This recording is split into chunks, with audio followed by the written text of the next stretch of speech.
بسم الله الرحمن الرحيم.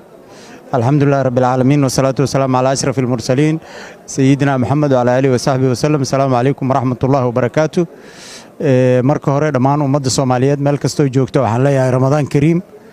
Ilaahay acmaasha iyo hanaga aqbalo sanadkan sanadkiisana bashbash iyo barwaaqo iyo amaan Allah nagu gaarsiiyo. waxaan idin kala soo hadlayaa ka soo hadlayaa xarunta baarlamaanka oo aan ku dhameystiray diiwaangelintii xildhibaannimada kadib markii aan shahaadadii soo qaatay oo u keenay xoghayaha guud ee baarlamaanka mudane buux golaha shacabka gaar ahaan ayaa waxay suurta gashay in la register gareeyo ID cardska iyo shaqadiina la ii dhameystiro. runtii waxaan ku faraxsanahay inaan ku soo laabto mar kale kursiga aan ku matalayay beesha iska leh kursiga hoob 69 deegaan doorashadiisuna ay ahayd gaalkacyo.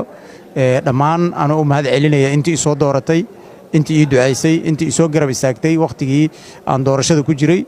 waxaan u ballan qaadayaa mar kale inaan mimbarkan Soomaaliyeed aan ka difaaci doono qadiyadaha ummadda Soomaaliyeed iyo kuwa muslimiinta iyo kuwa deegaan doorashadeeda gaar ahaan dadka reer Galmudug, reer Mudug, reer Gaalkacyo iyo Hobyo, Haradheere, dhammaan ereyadooyinkaas oo dhan waxaan u ballan qaadayaa inaan ku dadaali doono sidii horey aan u ahaa inaan laabo moogiyo dadaalkii aanan yarayn doonin.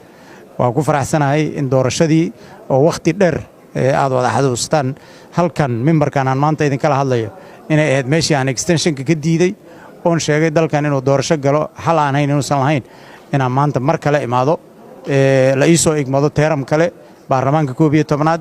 ilaahay waxaan ka baryaynaa inuu si nabad ah ugu dhameeyo dalka iyo dadkana hoggaan u samafala oo cadaalad fadana ilaahay u fududeeyo. aad iyo aad baa u mahadsantihiin. waa is waraysan doonaa marar badan oo kalena oo xiisalana waa is heli doonaa. aad baa u mahadsantihiin.